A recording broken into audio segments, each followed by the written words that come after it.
പാവുമ്പ വടക്ക് ചിറക്കൽ ദേവി ക്ഷേത്രത്തിൽ സപ്താഹയജ്ഞത്തിന് തുടക്കമായി. ദേവസ്വം ബോർഡ് അംഗം അഡ്വക്കേറ്റ് എ അജികുമാർ ഭദ്രദീപ പ്രകാശനം നിർവഹിച്ചു. വിളംബര ഘോഷയാത്രയും നടത്തി. ക്ഷേത്രത്തിൽ പൗർണമി പൊങ്കാലയും നടത്തി.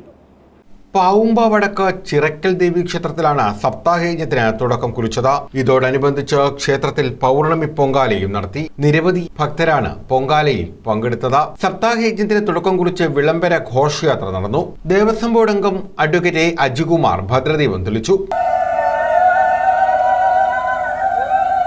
പണം ഉണ്ടായാൽ മാത്രം പോരാ അല്ലേ? പണം ഉണ്ടായാൽ മാത്രം പോരാ, നമുക്കത് ചെയ്യാനുള്ള മനസ്സും ഉണ്ടാകണം. ഇപ്പോൾ ഈ ലോകത്തിൻ്റെ 3 ഭാഗവും പിടിച്ചടക്കിയ ഒരു രാജാവിൻ്റെ പേരാണ് അലക്സാണ്ടർ ചക്രവർത്തി. അദ്ദേഹത്തിൻ്റെ ഒരു ഹരമാണ് ഓരോ രാജ്യങ്ങളും ആക്രമിക്കുക, തൻ്റെ സാമ്രാജ്യത്തോട് കൂട്ടിച്ചേർക്കുക. അദ്ദേഹത്തിൻ്റെ സ്വപ്നം എന്ന് പറഞ്ഞാൽ ലോകം മൊത്തം കീഴ്പ്പെടുത്തുക എന്നുള്ളതാണ്. പക്ഷെ അതിന് മുമ്പ് 3/4 ഭാഗമായപ്പോഴത്തേക്ക് അലക്സാണ്ടർ ചക്രവർത്തി മരണപ്പെട്ടു പോയി.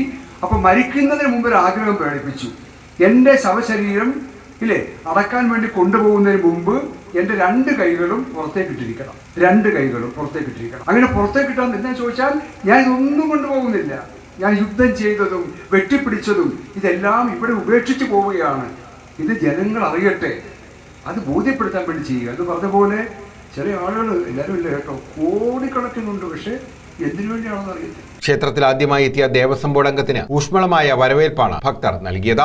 യജ്ഞശാലയിൽ പ്രതിഷ്ഠിക്കാനുള്ള പ്രതിഷ്ഠകളുടെ വിളംബര ഘോഷയാത്രയിൽ 100 കണക്കിന് ഭക്തർ പങ്കെടുത്തു.